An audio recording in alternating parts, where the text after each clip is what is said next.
시간 우리 하나 말씀 보시겠습니다. 하나의 말씀은요, 신명기 16장 17절로 13절로 17절 말씀입니다. 신명기서를 보시겠고요. 16장 13절로 17절 말씀까지 보겠습니다. 우리 한번 교독하도록 하겠습니다. 너희 타작마등과 포도주 틀에 소출을 거두어 들인 후에 이레 동안 초막절을 지킬 것이요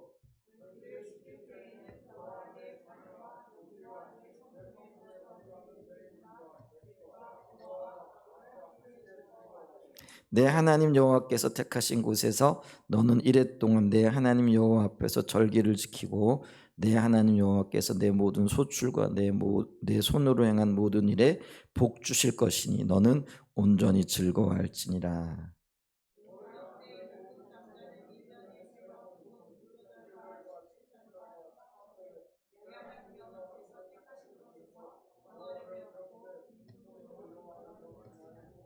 각 사람이 내 하나님 여호와께서 주신 복을 따라 그 힘대로 드릴지니라. 아멘. 네, 추수감사주를 이렇게 맞이했죠. 그래서 추수감사주의 의미와 오늘날 이 추수감사주일에 새겨진 의미들이 우리 가운데 어떻게 적용되어져야 될까, 이런 부분들을 좀 살펴보기를 원합니다. 첫 번째, 추수감사절의 의미입니다. 오늘날 우리가 추수감사절이라고 부르는 이 절기는 이제 구약 시기에는 초막절 혹은 장막절, 이게 수장절이라고 이렇게 불려졌어요. 다양한 이름으로 불려졌지만은 같은 절기를 표현하는 겁니다. 그래서 여기 13절 보면은 너희 타작마등과 포도주 틀에 소출을 거두어 들인 후에 이레 동안 초막절을 지킬 것이요.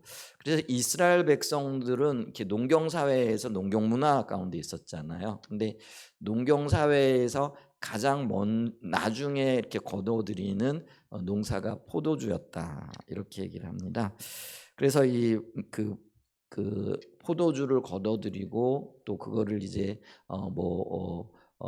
그 포도주는 이제 집틀에 넣어가지고 짜내야 되잖아요. 또 그걸 짜내가지고 이제 이 예전에 가죽 부대나 뭐 이런 것들에 담아가지고 창고에 이렇게 들여놓게 되어지는 거죠. 그게 이제 추수 과정이라 이렇게 얘기할 수 있죠. 그래서 이 모든 것들을 추수하고 그 과정을 거친 후에 이레 동안을 초막절을 지켜라, 이렇게 얘기를 해요. 자, 이 이레 동안이라고 얘기했을 때에는 이게 7일을 얘기를 하잖아요. 그래서 보통 그 이스라엘 사람들에게 있어서는 7월 15일부터 한 주 동안 7일 동안 지키는 절기가 바로 추수, 그러니까 이게 초막절 혹은 장막절, 수장절이라고 일컬어지는 절기였다라는 거죠. 근데 이 절기의 의미는 첫 번째로는 출애굽 후 가나안에 입성하기까지 광야에서 장막 생활한 것을 기념하고, 이거는 이제 구원의 의미와 관련되어지는 거죠. 그래서 하나님께서 이 백성들을 구원하셔서 여기까지 인도하셨다라는, 이제 그거를 항상 잊지 않고 있어야 된다라는 이제 그런 의미죠. 그리고 그곳에서 광야 생활을 할 때 하나님께서 지켜주시고 보호하시고 인도하셨다라는 것들을 잊지 말라는 그런 의미가 있고요. 그 다음에 두 번째로는 한 해 동안의 모든 토지 소산의 추수에 대하여 하나님께 감사하기 위한 절기다. 그래서 이게 맨 마지막에 드리는 절기라 이렇게 얘기를 했잖아요. 그래서 이스라엘 백성들은 가장 먼저는 우리가 맥추절이라고 얘기를 하는데, 그때는 이제 우리나라에서는 이게 보리 추수라 얘기를 하지만은 실질적으로는 미래 추수를 얘기를 합니다. 밀 추수를 가장 먼저 해요. 우리나라에서도 추수할 때 보리 추수 가장 먼저 하잖아요. 이제 그리고 난 다음에 뭐 여러 그 작물들을 이렇게 추수해 나가는 거죠. 그래서 77절 거치고 6월절 거치고 77절 거치고 또 그로부터 마지막 추수를 거두고 난 다음에 장막절 혹은 초막절, 수장절이라고 하는 절기를 이렇게 지켰는데, 그거는 맥추절로부터 시작하여 하나님께서 농경 사회 가운데 수많은 변수들 가운데 하나님께서 무사히 혹은 귀한 열매를 거둘 수 있게 하신 하나님에 대한 감사를 표현하기 위한 절기였다. 그래서 이게 이제 두 가지 의미를 가지고 있다라는 거죠. 근데 이거를 이제 우리가 수장절이라 이렇게 얘기하기도 한다 그랬잖아요. 그래서 모든 곡식이 창고에 수장되어졌다. 이게 수장이라는 말은 이게 어떤 의미냐면은요, 거둘 수 감출장이라는 그런 의미예요. 그래서 이 곡식을 거두어 가지고 창고에 고이 모셔놨다 하고 들여놨다라는 그런 의미를 가집니다. 그래서 이거를 수장절이라 이렇게 얘기하기도 한다라는 것이죠. 그래서 이거를 기념할 때 여기에 강조점이 있을 때는 수장절이라 이렇게 얘기를 하고, 또 한편으로는 일주일 동안 광야 생활했던 조상들 그리고 그 가운데 지켜주셨던 하나님의 은혜를 기억하면서 집 밖에 다른 곳에다가 장막을 치고 그곳에 일주일 동안 거하는 거예요. 그리고 몸으로 그 광야 생활의 어떤 40년 동안에 그거를 재현하는 거죠. 그러면서 그거를 이제 온몸으로 느끼고 하나님께서 우리를 이렇게 지켜주시고 인도하셨다라는 것을 드러내는 거죠. 이제 그거를 강조할 때는 이게 장막절이나 이렇게 불리주기도 했다라는 거죠. 그래서 조상들의 어떤 어려움들을 새기고 또 장막 혹은 그때는 이제 장막보다는 초막을 지었겠죠. 예, 초막을 지어놓고 우리 조상들을 이렇게 인도하셨다라는 것들 되새기는 절기였다라는 거죠. 근데 이게 아까 7월이라 이렇게 얘기를 했잖아요. 근데 7월은 그 이스라엘 사람들의 히브리력이라 이렇게 하는데 그들은 오늘날 우리와는 다른 달력을 사용했어요. 그래서 이들의 7월은 그들에게 있어서는 정월에 해당되어지는 겁니다. 그러니까 한 해를 시작하는 그때에 바로 이런 어떤 절기들을 지키면서 조상들의 어떤 것들을 기억했다라는 거죠.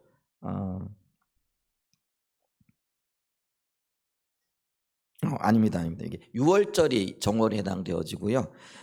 여기 해당되어지는 그 오늘날의 우리나라의 9, 10월에 해당되어지는 거죠. 그래서 이 장막절, 초막절은 추수를 거둔 절기이기 때문에 아까 6월절이 구원의 시작, 그러니까 그들의 어떤 민족적인 시작을 가리키는 거죠. 그래서 그게 정월이 되어지고요. 요게 이제 우리나라 말로는 9월, 10월에 그래서 모든 추수를 거두어 드리는 이제 그런 날에 해당되어지죠. 그래서 오늘날 우리도 이 추수감사주일이 바로 가을에 드려지게 되어지는 것과 연관이 되어져 있다. 그래서 이 추수감사절은 두 가지 의미가 있다. 하나님께서 광야 가운데서 지켜주신 것과 1년의 농사를 마무리하고 그거를 창고에 거두어 드리고 하나님 앞에 감사하는 그런 절기였다라는 거죠. 그다음에 이제 두 번째로 이스라엘이 지켜야 했던 이 절기의 특징.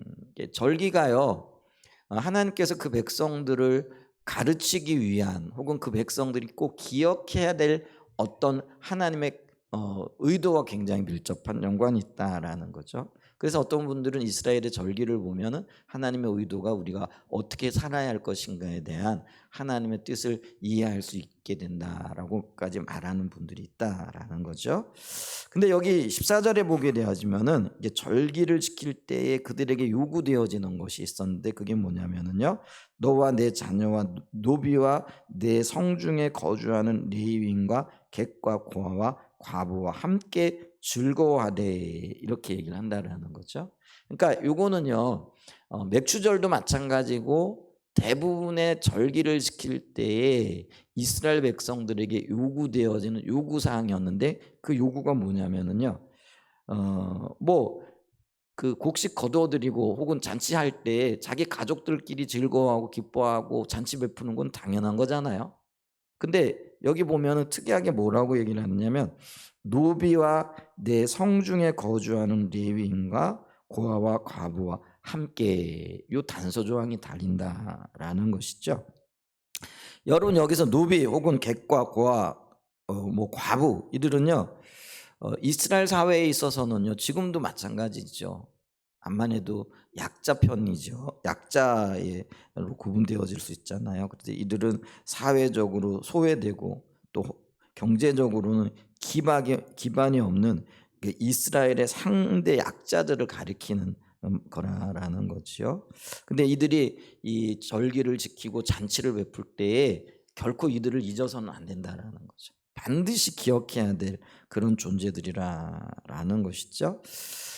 근데 우리가 일반적으로 생각을 하게 되어지면은 우리가 왜 뭐 잔치를 베풀거나 아니면 잔치에 손님을 초대할 때 어떤 사람들 초대해요? 물론 지인들 가깝게 지내는 분들이겠지만은 이렇게 뭐죠? 도움이 될 만한 분들, 표현이 좀 그래요. 너무 세속적인가요? 그래도 좀 도움이 될 만한 분들 이렇게 초청하고 또 함께 축하해 줄 만한 분들을 초청하는 거잖아요. 그게 뭐 과거나 현재나 별로 다르지 않을 거예요. 그런데 어떤 면에서 보게 되면은 전혀 도움이 되어지지 않을 만한 사람들, 그들이 누구예요? 노비들이고요. 고아고 과부고 어떤 면에서는 나그네들이라는 거죠. 객이라는 거는 여기서는 이방인들을 얘기를 하는 거예요. 그러니까 오늘날로 얘기하면은 한국 사회에 들어와 있는 외주 노동자들, 방글라데시 분들, 또 미얀마 분들, 뭐 태국 분들, 우리나라에 이렇게 노동자로 들어와 계신 여러 부류의 사람들 있잖아요. 그런 사람들이라는 거예요. 그러니까 그런 사람들을 불러다가 그런 사람들과 함께 먹고 즐거워하고 기뻐하라. 지금 이런 이야기를 하고 있다라는 것이죠. 왜 이런 말씀을 이렇게 요구를 하고 있느냐면요. 이스라엘 백성들은요, 선교적인 삶을 살아야 할 전시 백성으로 부르심을 받았다라는 거죠. 하나님의 목적은 뭐냐면 이스라엘 백성들이 복을 받는 것, 그게 최종적인 목적이 아니고요. 이스라엘 백성들이 받은 그 복을 가지고 열방으로 전하는 백성으로 부름을 받았다라는 거예요. 이게 이제 선교적인 백성입니다. 근데 이 이스라엘 백성들이 이런 선교적인 백성으로서 삶을 살아가기 위해서는요, 그들이 이방 나라 이방 사람들 그리고 세상에 그 본이 되어지는 삶을 살아야 된다라는 거죠. 이걸 가리켜서 다른 말로 전시 백성이라 이렇게 얘기를 합니다. 여러분 우리 왜 아파트 우리 살 때 새로 지어놓고 난 다음에 이 아파트는 이런 아파트입니다 하면서 모델 지어놓잖아요. 모델 하우스. 그래서 우리는 모델 하우스를 보면서 이 아파트가 이런 아파트구나 이거를 알게 되어지는 거죠. 그래서 이스라엘 백성들이 전시 백성이 되어졌다라는 거는요, 세상 사람들이 이스라엘 백성들을 보면서 하나님 나라가 이런 거구나, 하나님 백성들의 삶이 이런 삶이구나, 이거를 보게끔 되어져 있다라는 것이죠. 자, 그랬을 때 이들이 선교적 백성으로서 전시 백성으로 부름을 받았다라는 것은 뭐냐면요, 이들이 세상과는 구별되어지고 세상과는 다른 삶을 살아가고 있다라는 것들을 나타내고 보여줘야 된다라는 거죠. 예를 들면 세상의 삶은요, 잔치를 베풀 때 절대로 객이나 고아나 과부나 사회적 약자들을 초청하지 않는다라는 거죠. 아니, 그들에게는 이런 관심 혹은 개념 자체도 없다라는 것이죠. 그런데 선교적인 삶을 살아야 할 이스라엘 백성들은 그들에게 본이 되어지고 하나님의 관심이 어디에 있고 하나님께서 그들에게도 긍휼과 자비로 함께하고 계시다라는 사실을 보여주기를 원했다라는 것이죠. 그렇기 때문에 이 선교적 공동체로서의 하나님의 정체성을, 이스라엘의 정체성이 바로 선교적인 백성이고 선교적인 백성으로서의 삶을 그들에게 보여줌으로써 하나님께서 그들을 하나님께로 인도하고 계시다라는 것들을 나타내 보여줘야 됐다라는 것이죠. 그렇기 때문에 이 전시 백성으로서 이스라엘 백성들은요, 그들 가운데 흐르고 있는 하나님의 생명, 부요함과 풍성함, 하나님이 지켜주시고 보호하셨기 때문에 이 풍성한 열매를 거둘 수 있었다. 이게 열매라는 거예요. 이 열매들을 하나님의 생명이라고 할 수 있는 이 열매들을 소외되고 또 가난하고 아무도 관심을 가지고 있지 않은 이들에게 보여줌으로써 그들이 하나님을 만날 수 있는 통로 역할을 해야 했다라는 그런 의미가 되어진다라는 것이죠. 자, 그러면 우리가 오늘날 이제 추수감사주일 예배를 드리면서 이 정신을 우리가 살펴봐야 된다라는 거죠. 그런 측면에서 우리도 역시 이스라엘 백성들처럼 선교적인 삶을 위에 부름을 받았다라는 거죠. 하나님께서 우리를 불렀어요. 구원하셨어요. 은혜를 베푸시고 복을 주고 계시죠. 그럼 우리가 받은 구원과 주님께서 베푸신 이 복이 나를 위하고 내 가정만을 위하고 우리 교회만을 위한 것이냐? 물론 1차적으로는 하나님께서 우리에게 복을 주시고 구원을 주시고 은혜를 베푸시고 생명들을 주시죠. 근데 우리가 받은 이 복과 생명, 구원은요, 우리를 통하여 반드시 나누어져야 돼요. 어디로? 세상으로. 혹은 주를 알지 못하는 자들에게. 이제 그게 이방인들이 되어질 수 있고 열방이 되어져야 된다라는 것이죠. 그러니까 이스라엘 백성들에게 부여되어졌던 그 하나님의 그 선교적 백성으로서의 정체성이 오늘 한사랑 예정교회 그리고 주님의 부르심을 받은 이 땅의 모든 교회들에게 부여되어져 있다라는 것이죠. 그러면 이제 이스라엘 백성들이 그것을 세상을 향하여 노비와 객과 또 고아와 가부들에게 나누어짐으로써 하나님의 생명이 나누어졌던 것처럼 오늘 우리를 통해서도 이게 나누어져야 된다는 것이죠. 그래서 우리가 이 추수감사주일 혹은 여러 절기들을 지키면서 하나님의 의도와 의중이 어디에 있는가를 인식하고 우리가 그 하나님의 의도를 따라 삶을 살고 또 그 일들을 이루어 나가기 위한 그런 각오와 결단들을 하는 시간들이 되어져야 된다라는 것이죠. 그런데 우리가 기억해야 될 게 있는데 그게 뭐냐면 이런 이스라엘 백성들에게 부여되어졌던 전시 백성으로서의 삶이 우리에게도 부여되어져 있는데 우리가 이런 전시 백성으로서의 삶을 살아가기 위해서는요. 한편으로는 세상을 위하고 한편으로는 세상을 반대하는 삶 그리고 그 가치관을 가지고 그 세상에서 전시 백성으로서의 역할을 감당하려면은요 우리에게 탁월함이 요구되어진다라는 것이죠. 이 탁월함이 뭐냐면은요 다른 사람들이 따라갈 수 없는 세상이 따라갈 수 없는 그런 어떤 특별한 부분들이 있어야 된다라는 것이죠. 그래서 우리가 마태복음 5장 14절에도 보면은요 주님이 하나님 백성들을 지칭하시면서 그 백성들의 어떤 정체성을 얘기할 때 이렇게 말씀하고 계세요. 마태복음 5장 14절입니다. 너희는 세상의 빛이라. 산 위에 있는 동네가 숨기우지 못할 것이요 사람이 등불을 켜서 말 아래 두지 아니하고 등경 위에 두나니 이러므로 심한 모든 사람에게 비치느니라. 이같이 너희 빛을 사람 앞에 비치게 하여 저희로 너희 착한 행실을 보고 하늘에 계신 너희 아버지께 영광을 돌리게 하라. 그래서 우리를 빛으로 부르셨다라는 거예요. 근데 이 빛은요 아무리 감출래야 감출 수가 없어요. 예를 들면 이 공간에 지금 빛이 비치고 있다. 그러면은 여러분 저 틈새라든지 아니면 창밖으로라든지 밖에 이렇게 보면은 불이 켜졌구나. 여러분 깜깜한 밤에 와 보세요. 우리가 이렇게 예배드리고 있거나 그러면 저기 불이 켜져 있네. 그걸 알 수 있죠. 알 수 있는 이유가 뭐예요? 빛이 등불이 켜져 있기 때문에 그렇다라는 거예요. 마찬가지로 저와 여러분은 세상의 빛이라는 거예요. 그러니까 세상이 여러분들을 볼 때 도저히 감추어져 있지 않기 때문에 저와 여러분을 통하여 세상의 정의를 보고 긍휼을 보고 하나님의 사랑을 보고 이런 것들을 볼 수 있어야 된다는 거예요. 지금 그래서 우리를 빛으로 그래서 이 빛이 숨겨지지 않은 것에 비유를 하고 있다라는 거죠. 근데 이제 이런 삶을 살기 위해서는요. 마태복음 5장 20절에는 뭐라고 또 이렇게 얘기를 하고 있느냐 하면은요. 내가 너희에게 이르노니 너희 의가 서기관과 바리새인보다 더 낫지 못하면 결코 천국에 들어가지 못하리라. 그래서 여기 탁월함이 요구되어지는 거라. 근데 탁월함이 뭐냐면은요.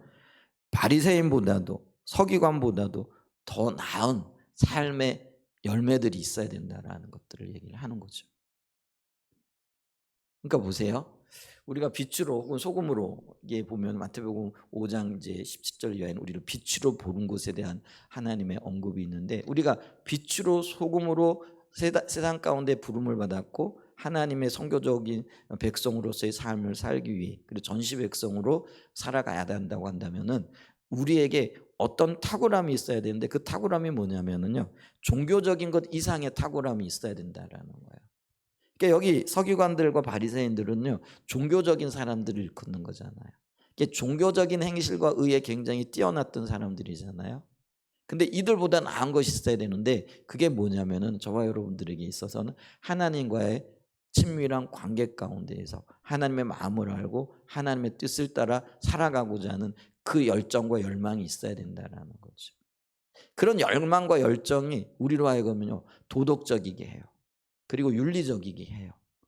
여러분 하나님과의 관계가 되어지지 않고 또 하나님과의 친밀한 교제가 없으면은요 결코 우리가 정말 세상 가운데 빛과 소금의 삶을 살아갈 수 있는 도덕적인 열매들, 윤리적인 열매들 없어요. 왜냐하면 결국은 그 모든 것들이 자기 중심적으로 돌아가기 때문에 그래요. 근데 하나님과의 친밀한 교제 가운데 있을 때만 우리는 하나님의 마음을 헤아리고 하나님 중심적으로 살기 위한 몸부림을 하는 거예요.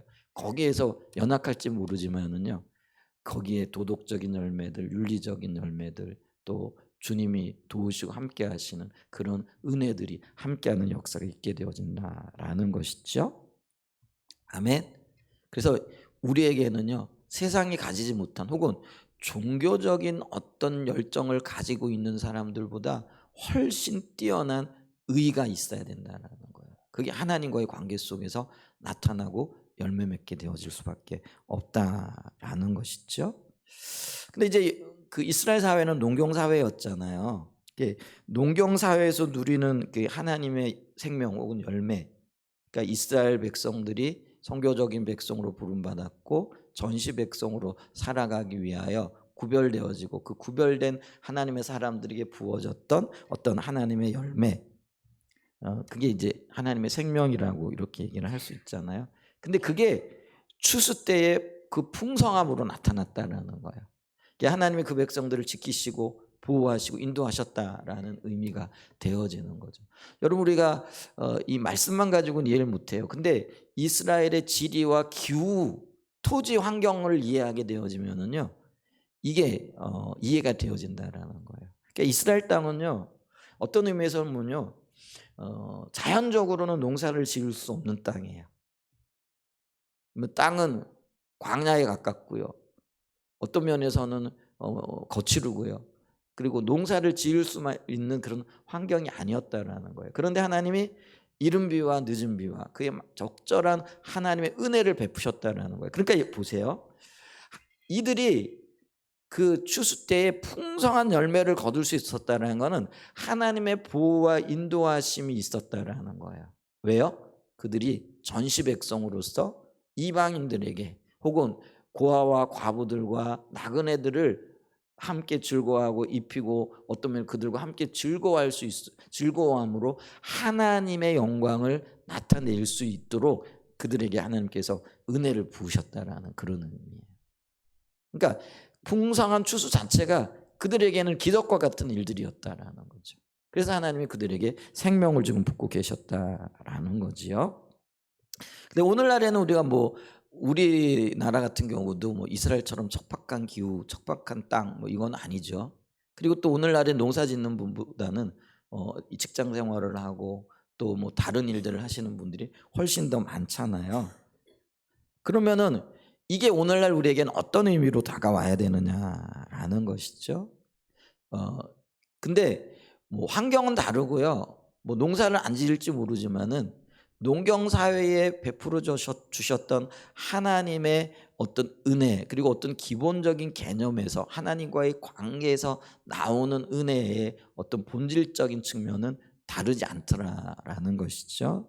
자, 그랬을 때에 하나님께서 은혜를 부으시고 긍휼을 베푸심으로 우리가 직장이면 직장 아니면 사업이면 사업 아니면 어떤 일들을 하든지 간에 하나님께서 함께 하시고 부으시는 탁월함. 그래서 농사 지을 수 없는 그 땅에 하나님께서 늦은 비와 이른 비를 주심으로 풍성한 열매를 거두었던 것처럼 이 땅에서 우리가 여러 가지 다양한 분야에서 일하지만은 그 다양한 분야에서 우리의 힘과 능력으로는 감당할 수 없는 그 일 가운데 하나님께서 부으심으로 열매 맺게 하시는 탁월함이 있어야 된다라는 거예요.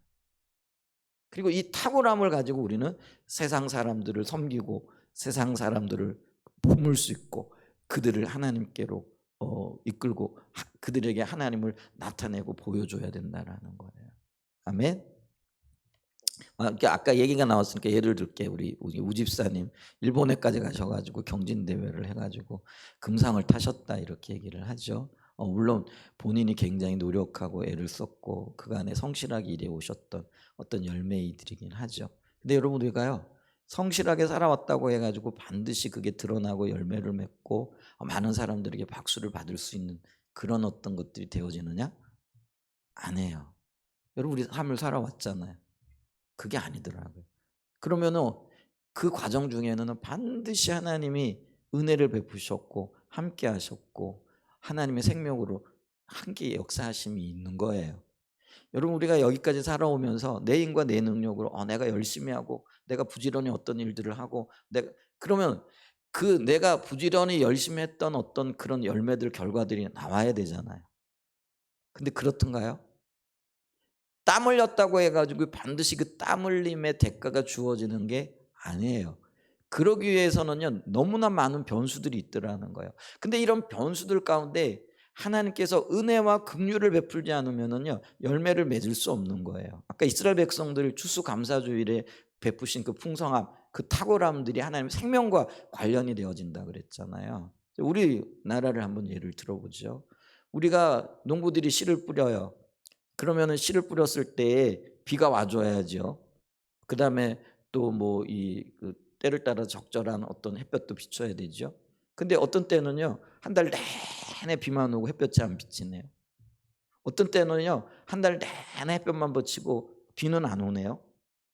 어떤 때는 막 바람이 너무 많이 불고 태풍이 불어오고 폭풍우가 치네요. 그러니까 이런 수많은 변수들이 있음에도 불구하고 그 모든 변수들을 극복하고 열매를 맺게 하신 분이 누구라는 거예요?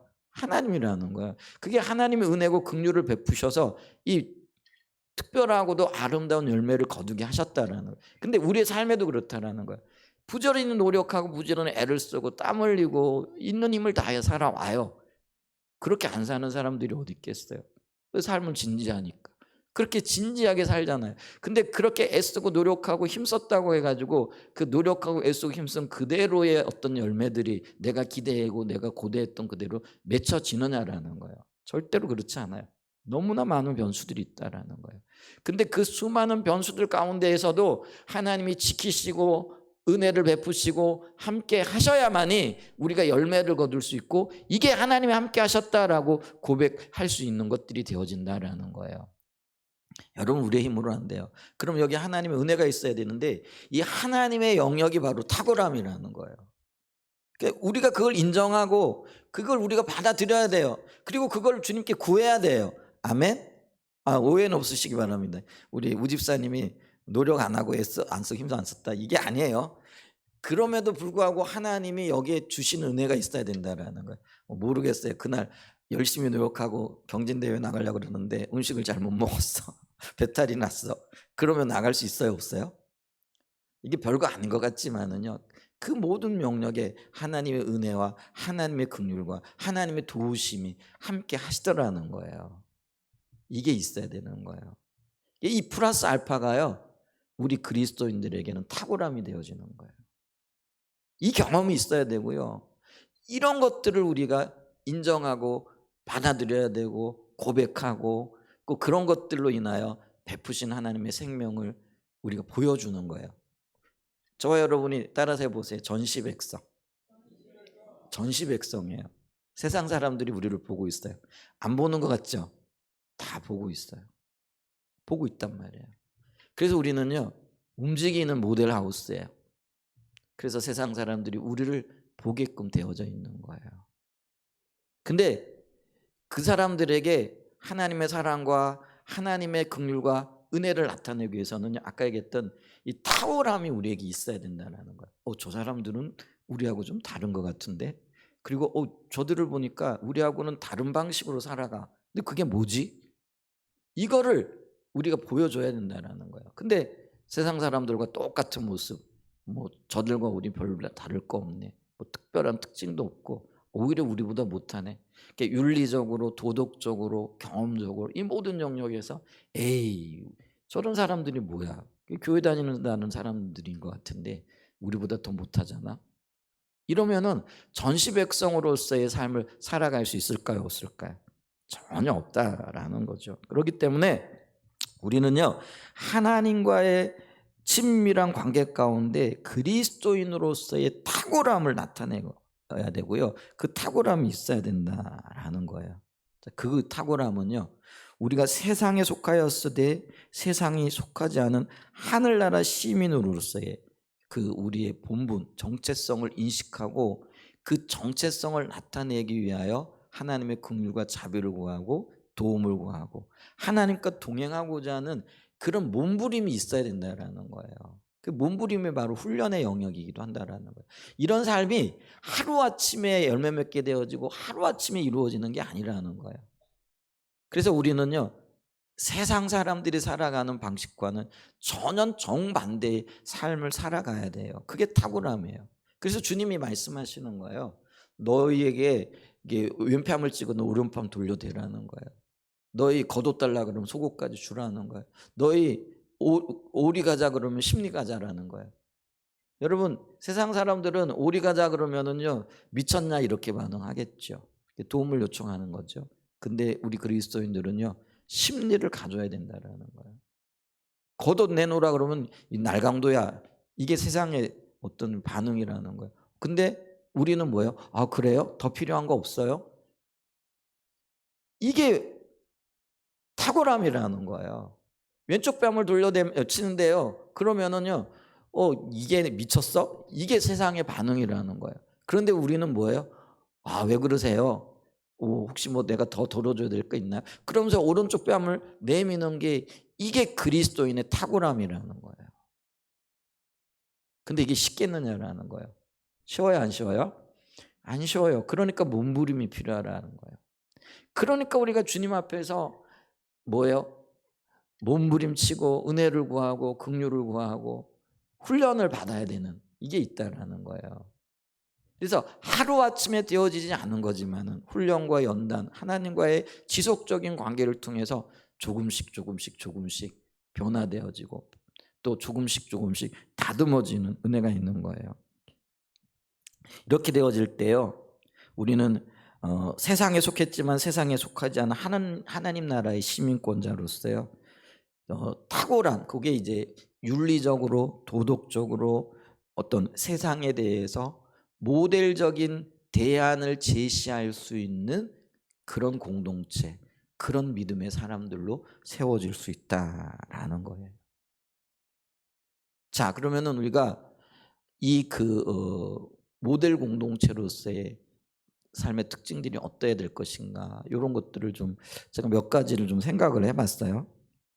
어떻게 여기에 다다를 수 있을까 했을 때 가장 먼저는요, 세파에 흔들리지 않는 굳건한 본질적인 신앙을 우리가 가져야 돼요.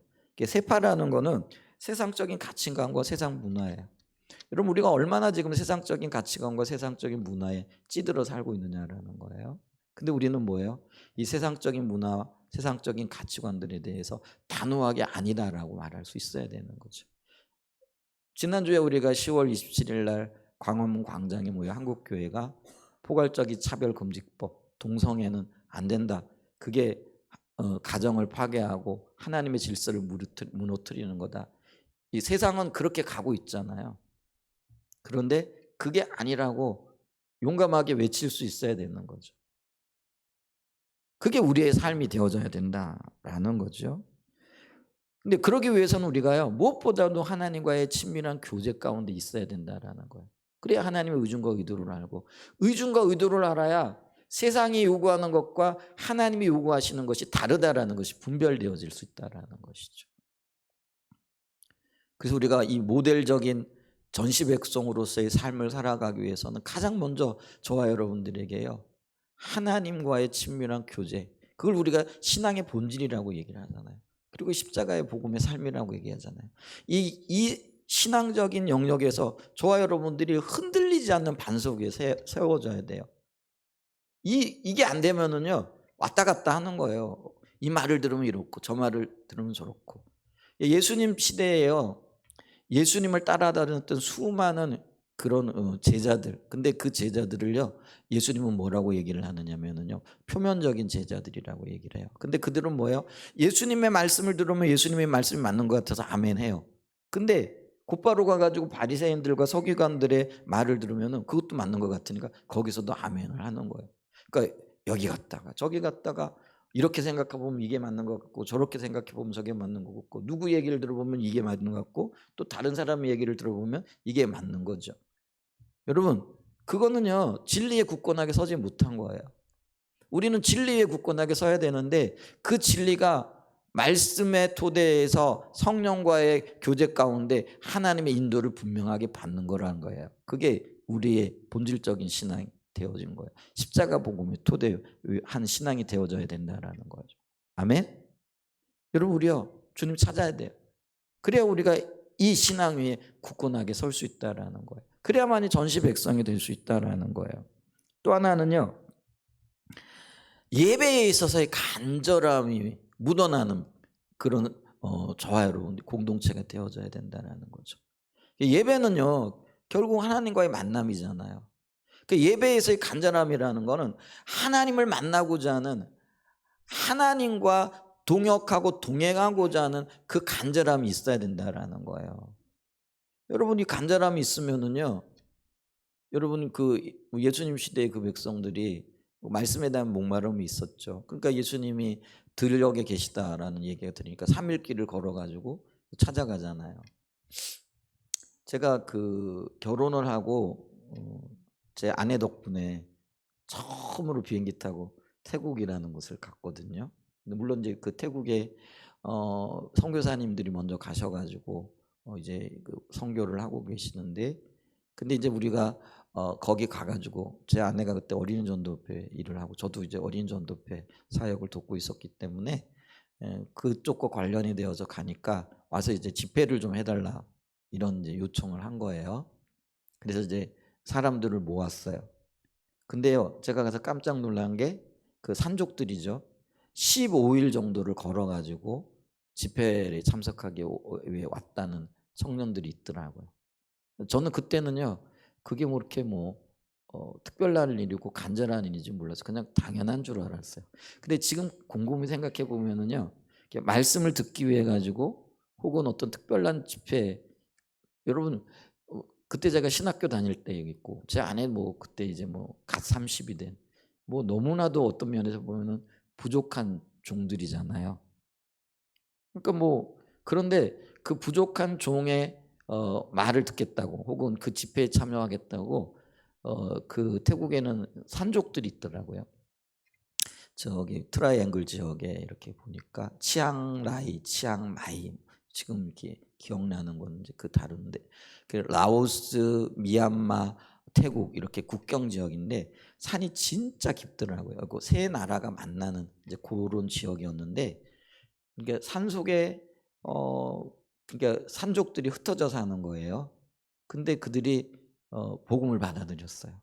그리고 그 복음에 목말라 가지고요. 어느 지역에서 산속의 어느 지역의 교회에서 집회가 있다. 한국에서 누가 왔다 그러니까요. 그들이 그 집회를 참석하기 위해 걸어왔는데 15일을 걸어온 거예요. 15일 걸어와 가지고 1박 2일 2박 3일 집회 참석하고 또 15일을 걸어가는 거예요. 여러분 이게요. 목마름이거든요. 진리에 대한 목마름이고 물론 다른 이유가 있을지도 모르죠. 예를 들면 선교사님들이 참석하면 돈을 준다든지 교통비를 준다든지 예전에 이제 그런 것들이 그런 목적이 있었는지는 모르겠어요. 그게 귀하니까 그걸 얻기 위해서 근데 그런 건 제가 잘 모르겠는데 하여간 어쨌거나요 그들이 일주일씩 가까이 있는 사람은 3일 멀리 있는 사람은 15일씩 이렇게 걸어왔다라는 거죠. 예배하기 위하여 주님 말씀 듣기 위하여. 그런 거 들으면은 우리 지금 부끄럽지 않나요? 우리는요 우리 교회 식구들이 가장 멀리 오신 분이 우리 서집사님이신가 오늘 분당에서 오셨어요. 그러니까 제일 멀어요. 그래도 넉넉 잡아 2시간이면 올 거예요. 왜냐하면 차라는 아주 편리한 도구가 있으니까 그죠?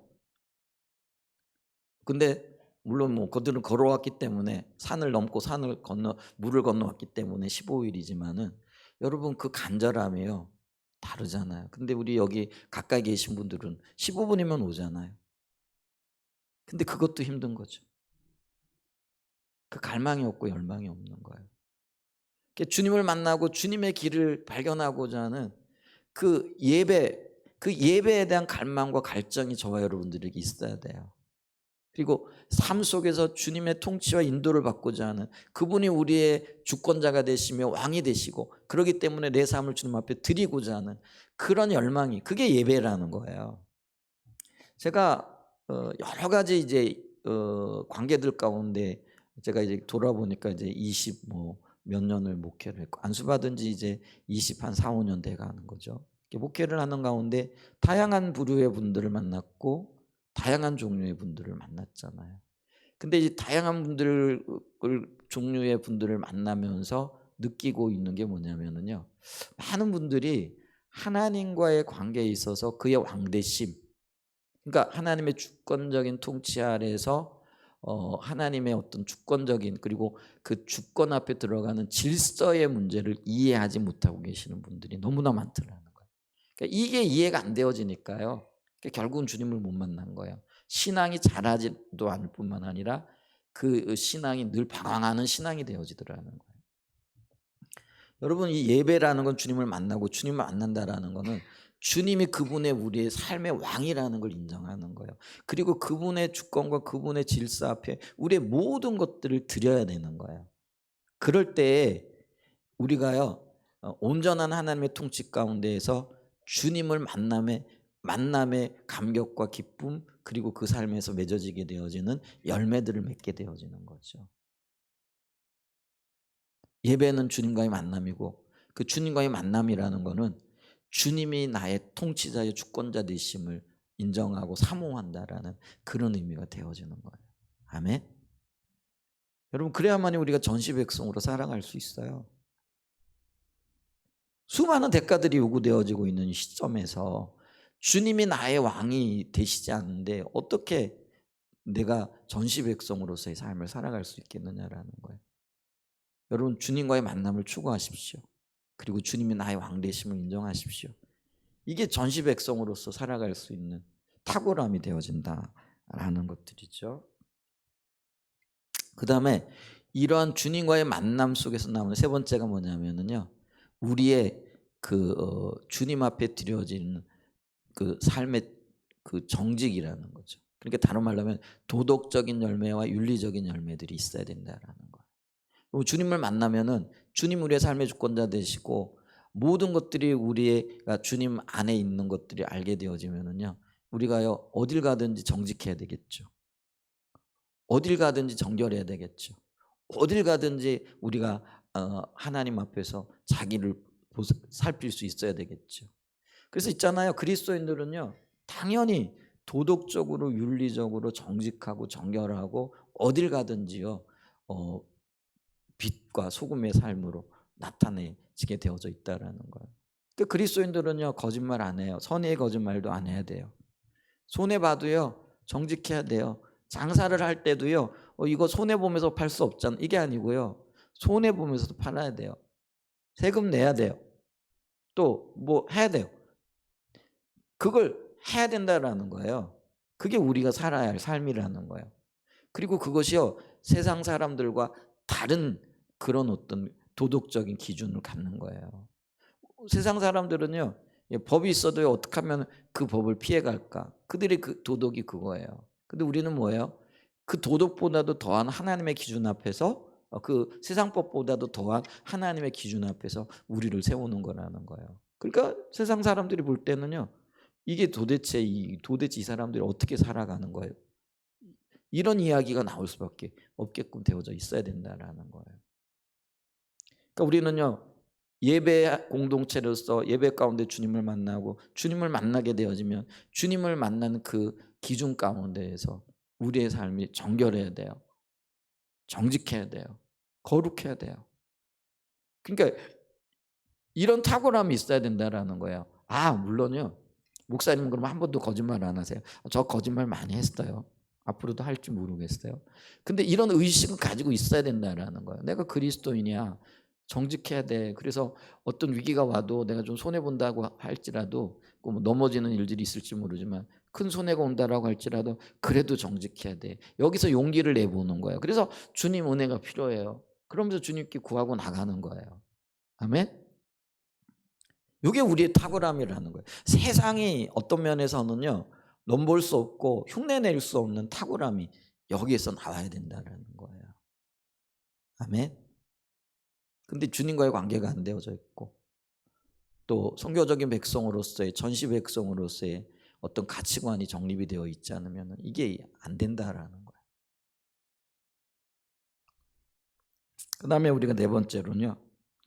주님의 비추심, 이게 성령의 인도에 대한 존중 혹은 이걸 다른 말로 충성이 있어야 된다는 거예요. 이게 충성이 다른 말로는 성경적인 용어로는 믿음이거든요. 그러니까 우리가요. 하나님 말씀하시잖아요. 분명하게 기준을 제시하심으로써 말씀하시는 거. 이게 이제 성문화되어져 있는 거죠. 근데 이 성문화되어져 있는 것들을 새롭게 해석하셔서 하나님의 관점에서 우리에게 인도해 주시는 역할을 하는 분이 누구예요? 성령님이라는 거예요. 그러니까 우리가 성령께서 우리를 인도하실 그때에 그것이 하나님의 말씀으로서 우리에게 보여졌고 비춰진 것이기 때문에 이 말씀에 대한 충성이 있어야 된다라는 거예요. 다른 말로 믿음이 있어야 돼요. 그걸 다른 말로 존중이라 이렇게 얘기를 해요.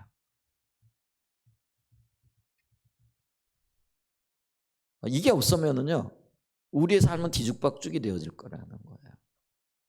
어떤 원칙도 없고, 그리고 주님의 뒷받침도 없어요. 여러분, 하나님이 우리를 뒷받침하시는 이유는요, 우리가 하나님의 말씀을 따라 살려고 몸부림치기 때문에 그래요. 주님의 인도하심에 대해서 정말 그 길대로 가고자 하는, 그래서 거기에 우리의 연약함을 구하고 주님의 믿음을 구하고 주님의 뜻이 이루어짐으로 하나님께 영광 돌리게 되는 그런 일들이 나타나고 열매 맺기를 원하는 그 갈망 가운데에서 하나님께서 우리를 뒷받침하신다라는 거예요.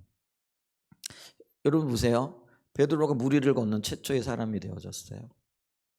여러분 근데 우리가 무리를 걸을 수 있나요? 자연적으로는 안 돼요. 근데 베드로가 무리를 걸을 수 있는 거는 말씀에 대한 충성이었어요. 주님이 베드로 보고 걸어오라 하시잖아요. 그랬더니 그 베드로가 그거를 믿었어요. 믿었기 때문에 물속으로 뛰어내리는 거예요. 그랬더니 무리를 걷게 하시는 하나님의 뒷받침이 있게 되어진 거죠. 베드로가요. 에이 예수님 무슨 말씀이세요? 아니 사람이 어떻게 무리를 걷습니까? 말씀하셨음에도 불구하고 그 말씀에 대한 존중 즉 충성이 없었다라고 한다면 믿음이 없었다면 베드로가 무리를 걷는 최초의 사람으로 기록이 되어질 수 있었겠느냐라는 거예요. 여러분 우리는요. 성령의 인도 가운데 주님 말씀하시는 것에 대해서요. 정말 존중함이 있어야 돼요. 그게 손해가 날 것 같고 그럼에도 불구하고 그거를 여러분 우리가 존중함으로 실행해 보셔야 된다라는 거예요. 주님이 말씀하셔도 주님이 명시적으로 말해도 그걸 그냥 우리는 무시하고 안 듣잖아요. 그리고는요 다 어떻게 그렇게 살아 이렇게 표현을 하잖아요. 어떻게 그렇게 살기는요. 우리는 그리스도인이니까 그렇게 살아야 되죠. 우리 그리스도인이라면서요. 우리 한번 따라해 보시죠. 나는 그리스도인입니다. 나는 그리스도인이에요. 그렇기 때문에 그리스도인으로 살아야 되는 거예요. 그리스도인의 삶의 정체성이 어디에 있어요? 주님처럼 사는 거잖아요. 그리스도인이라는 건 뭐예요? 예수 닮은 사람들이라는 거죠. 예수님은 그렇게 사셨잖아요. 예수님이요. 하나님께서 너 십자가에 못 박혀라 이렇게 말씀하셨거든요. 그 십자가에 못 박히는 게 뭘 의미해요? 온갖 수치를 짊어지고 죽는 거예요. 그거 안 해요? 한마디로 얘기하면 너 죽어라 그거 아니에요? 그게 하나님의 말씀이었다고요. 그런데 예수님은요. 죽으라는 그 말씀에 하나님을 존중함으로 기꺼이 충성한다라는 거예요. 그게 믿음이에요. 그랬더니 하나님이 부활의 영광으로 그를 다시 살리시잖아요. 여러분 말씀에 순종한다고 우리 절대로 죽지 않아요. 주님이 다시 살리실 겁니다. 죽이시는 것처럼 보일 뿐이에요. 여러분 그래서 말씀 순종하면은 이거 손해야. 이걸 뭐 어떻게 이걸 따라갈 수 있어. 근데 그 죽음을 통과해야 됩니다. 아멘. 그 죽음을 통과하면 반드시 부활의 역사가 있습니다. 그게 하나님이 일하시는 방법이에요. 그러니까 여러분 말씀대로 사십시다. 저와 여러분들이 말씀하시면 그 말씀대로 살아가야 되죠. 그래서 세상 사람들이 볼 때는 저거 미친 거 아니야? 저렇게 무모해. 야, 그런 거예요. 근데 믿음에는 뭐가 있는 거예요? 무모함이 있는 거예요. 근데 여러분 무모함이 다 믿음은 아니에요. 기억하셔야 돼요. 주님이 말씀하신 것에 그게 모든 걸 거는 게 믿음의 무모함이라는 거예요. 그러니까 주님이 말씀 안 하셨는데도 자기 생각으로 하는 거는 안 돼요. 그러니까 이게 이 요소들이 같이 가야 되는 거예요. 예배 아까 말씀드렸잖아요. 예배가 주님과의 만남이라는 거잖아요. 그러니까 주님과의 만남 속에서 주님이 뭘 말씀하시는 거에 대한 분명한 인도를 받아야 된다라는 거예요. 그리고 말씀하셨어요? 그러면 여러분 죽어야 돼요. 예수님처럼. 아멘? 왜 아멘이 안 나오시네. 아멘? 그래야 우리가요 탁월한 그리스도인이 되어지는 거예요. 그래야 전시 백성으로서 세상 사람들이 야 저들은 달라 이렇게 얘기할 수 있다라는 거죠. 저희 교회 새벽에 새벽 예배 나오시는 분이 있어요. 그분이 이제 우리 교회 권사님이 어떤 분이 그랬다고 우리 한사랑 예전교회 식구들은 달라. 근데 뭐가 다른지 잘 몰랐대요. 근데 이제 와 보니까 다르긴 좀 다르더라 이렇게 얘기를 하는데요. 여러분 정말로 있잖아요. 우리가 좀 표현이 그래요. 예수 그리스도를 믿는 믿음의 사람으로서 흉내만 내도 사람들은 좀 달다. 뭐가 좀 다른 것 같아. 뭐 분명하진 않지만은 뭐가 좀 다른 것 같다. 이렇게 평가를 할 거예요. 그런데 우리가요. 전심으로 주님을 찾고 그리스도 안에서 탁월함을 추구하고 전시 백성으로서의 정체성을 가지고 살아가기를 원한다고 한다면은요. 정말 야 저들은 달라. 교회 다니는 사람들은 달라. 한사랑 예전교회 사람들은 야 지금 뭐가 다를 거야. 달라. 이렇게 평가가 나올 수밖에 없다라는 거예요. 아멘.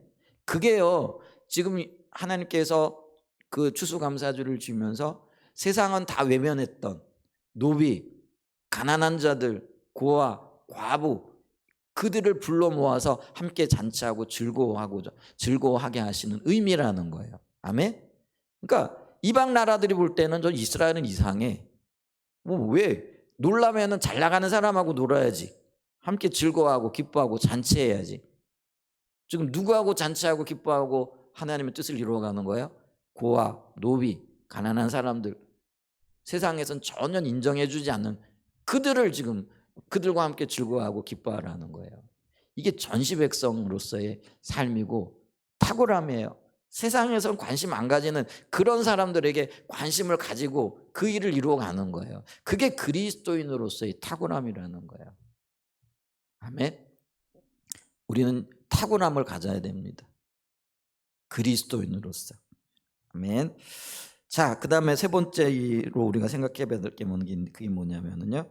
하나님이 이미 주신 복과 앞으로 주실 복을 기대함으로 우리가 기뻐하고 즐거워해야 된다는 거죠. 15절에 그 말씀이 있어요. 내 하나님 여호와께서 택하신 곳에서 너는 이레 동안 내 하나님 여호와 앞에서 절기를 지키고 내 하나님 여호와께서 내 모든 소출과 내 손으로 행한 모든 일에 복 주실 것이니 너는 온전히 즐거워할지니라. 여기 있잖아요. 이게 복이라는 단어가 히브리어로는 바라크라는 단어예요. 그러니까 우리가 이 절기들을 통하여 하나님께서 이미 복 주셨고 또 앞으로도 복 주실 것에 대한 하나님의 약속의 말씀이잖아요. 그러니까 이게 우리가 14절 말씀과 이렇게 비춰보게 되어지면은 감사절을 이렇게 지키게 되어질 때에 하나님께서 너희들에게 이런 복을 주셨고 또 주실 것이라 이런 얘기잖아요. 근데 이제 이 바라크라는 단어가요. 여러 의미를 이렇게 포함하고 있는데 가장 먼저는요. 무릎을 꿇다, 축복하다, 복을 주다, 찬양하다라는 그런 다양한 의미로 이렇게 쓰여져요. 그러면은 여기서 의미하는 복 그리고 그리스도인으로서 하나님께서 주시는 생명으로 복은 생명이잖아요. 생명으로 충만하기 위해서 어떻게 해야 될 것인가에 대한 이 말이 단어 속에 들어가 있다라는 거죠. 그래서 이 바라크라는 단어는 우선 무릎을 꿇다라는 그런 그 단어의 의미가 있다라고 얘기를 했잖아요. 근데 이 무릎을 꿇는다라는 거는요, 곧 기도하는 것을 의미해요. 그러니까 모든 시간들 동안 그러니까 세초부터 세말까지 인도하시고 또 우리의 생사 화복의 주관자가 되시는 하나님 앞에 모든 것들을 의지하는 거죠. 그러니까 이 추수의 기쁨을 거둔 것도요. 그 결과라는 거예요. 우리는 생명이라는 요기에만 집중해 가지고요. 이 생명을 얻기까지 요구되어진 혹은 그 생명을 얻기까지 행했던 그것들을 무시를 해 버리는 거죠. 여러분 농사꾼이 농사를 지으면서 그 매일 새벽에 일어나서 하나님의 긍휼을 구하고 또 이른 비가 적절히 잘 내리기를, 늦은 비가 때에 맞게 내리기를, 또 바람이 지나가기를, 또 태양빛이 제대로 쬐어지기를 노심초사하면서 하나님을 향하고 기도했겠어요, 안 했겠어요? 그게 있더라는 거예요. 여러분 한 그 열매를 맺기 위하여 그 열매가 맺어지기까지 얼마나 많은 애탐과 그리고 노력과 어떤 면에서는요 간절함이 묻어 있었겠느냐. 그걸 복과 관련시키는 거예요. 그러니까 기도가 복과 관련되어지는 거예요.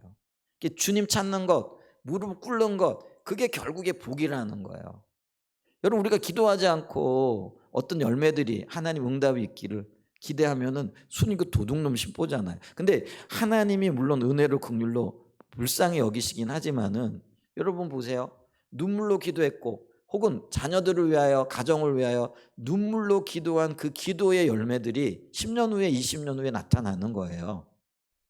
근데 우리는 그 과정들을 무시하고 그 가정의 어떤 일어난 일만 보고 야 참 복되네 이렇게 얘기를 한단 말이에요. 근데 그 복이 이루어지기 위하여 엄마가 아빠가 혹은 가족들이 눈물로 10년 세월을 한결같이 기도했던 그 기도가 없는데 그런 복이 일어나겠느냐라는 거예요.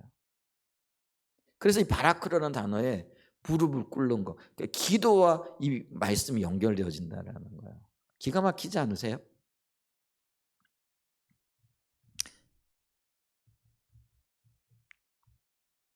그 다음에 또 이 무릎을 꿇는다라는 그 의미 속에는 뭐냐면은요, 하나님을 경배한다라는 의미가 담겨져 있어요. 그러니까 경배가 예배이죠. 그러니까 하나님을 높이고 하나님이 우리의 삶의 주관자가 되셔서 인도하셔야 된다는 그런 간절함이 있는 거죠. 그러니까 기도와 같이 가는 것이기도 하죠. 그래서 여러분 하나님을 경배하는 건, 경배는 주님을 높이는 거잖아요. 그리고 이 모든 것들의 인도자가 하나님이라는 사실을 인정하는 거예요. 그러니까 우리에게 주어지는 그 작은 어떤 것들도요, 주님이 주시지 않으면 어떤 것도 없는 거예요. 그걸 인정하는 거예요. 그게 주님의 질서에 대한 우리의 인정이라는 거예요. 그게 복을 받는 비결이 되어진다라는 것이죠. 아멘. 그래서 우리가요 예배, 주님을 높이는 것, 예배의 제일 목적이 주님을 높이는 거잖아요. 주님이 행하신 그 일들을 기뻐하고 찬사하는 거잖아요.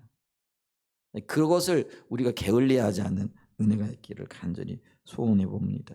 그래서 시편 95편 6절에 보면은요, 오라 우리가 굽혀 경배하며 우리를 지으신 여호와 앞에 무릎을 꿇자. 대저저는 우리 하나님이시여 우리는 그의 기르시는 백성이며 그 손의 양이라. 너희가 오늘날 그 음성 듣기를 원하노라. 이렇게 표현하고 있다라는 거죠. 아멘. 그 다음에 세 번째로는요, 그 이 복의 의미로는 찬양하다라는 의미가 있고, 주어진 복에 대한 찬양이죠. 그래서 이미 주신 것에 대한 감사의 의미도 있다라는 거예요. 그러니까 하나님께서 추수를 하게 하셨잖아요. 그래서 그 수장이라는 건 뭐라 그랬어요? 거두어 가지고 창고에 고이 모셔뒀다라는 그런 의미예요. 그리고 난 다음에 마음이 기쁜 거죠. 근데 그 기쁨이 그냥 기쁨으로 끝나는 게 아니라 그게 감사 행위로 나타나는 거예요. 그 감사 행위로 나타나는 게 그게 그 이웃들을 초청해다고 함께 먹고 즐기는 거죠. 그리고 하나님 앞에 감사의 예물을 드리는 것을 이렇게 보잖아요. 그래서 절기의 특징 중에 하나 뭐냐면은 16절에 보면요.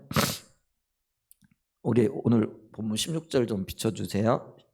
신명기 16장 16절에 보면 너희 가운데 모든 남자는 1년에 3번 곧 무교절과 칠칠절과 초막절에 내 하나님 여호와께서 택하신 곳에서 여호와를 예배하되. 그럼 뭐라고 얘기했어요? 빈손으로 여호와를 배웁지 말고, 이렇게 얘기를 하는 거예요.